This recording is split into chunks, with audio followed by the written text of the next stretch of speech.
Facebook is introducing a handful of new features that will give users greater control over their news feed, including an easier way to turn off the feed's algorithmic ranking and display content in the order it was posted instead.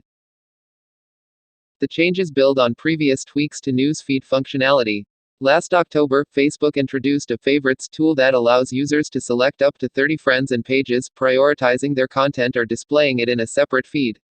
The company also offers users the option to sort their feeds by most recent, but buries these options in obscure menus. Facebook is now making these favorites and recent filters much more prominent, putting them right at the top of the news feed as separate tabs that users can switch between. This filter bar is launching globally on Facebook's Android app today and coming to iOS in the coming weeks. It's not clear if it will be available on the web version of Facebook. But there's a big caveat: the filter bar isn't a permanent addition to Facebook's user interface. The company told The Verge that the feature will disappear if users don't access the favorites tool for 7 days.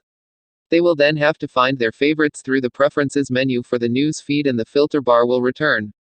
Similarly, the most recent tab will also disappear if not regularly accessed. In addition to the filter bar, Facebook is introducing a new tool that lets users limit who can comment on their posts. This can be restricted to friends or just to tag people and pages, and expanding the content covered by its "Why Am I Seeing This?" feature. This latter tool was introduced last April and lets users click on posts suggested by Facebook's algorithms to see why it was recommended to them. These explanations will now cover suggested posts from pages or people that users don't follow, showing how posts' related topics, interactions, and location led to them being suggested.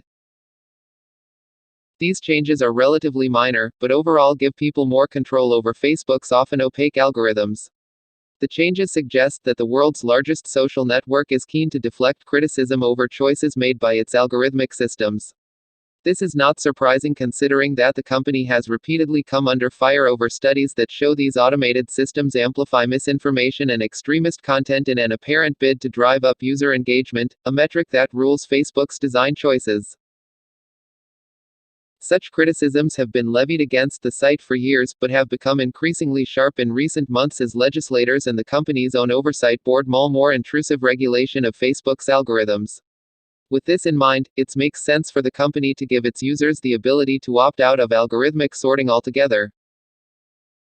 But as is often the case with Facebook, the company seems hesitant to commit to changes that might undermine its own engagement stats. If the filter bar disappears after 7 days of inactivity, it invites an obvious question: is Facebook really serious about letting users choose what they see on the site, or does it just want to give the appearance of control? If you enjoyed this video, then hit the like button, share the video, and subscribe to our channel. And don't forget to hit the bell icon. Thanks for watching.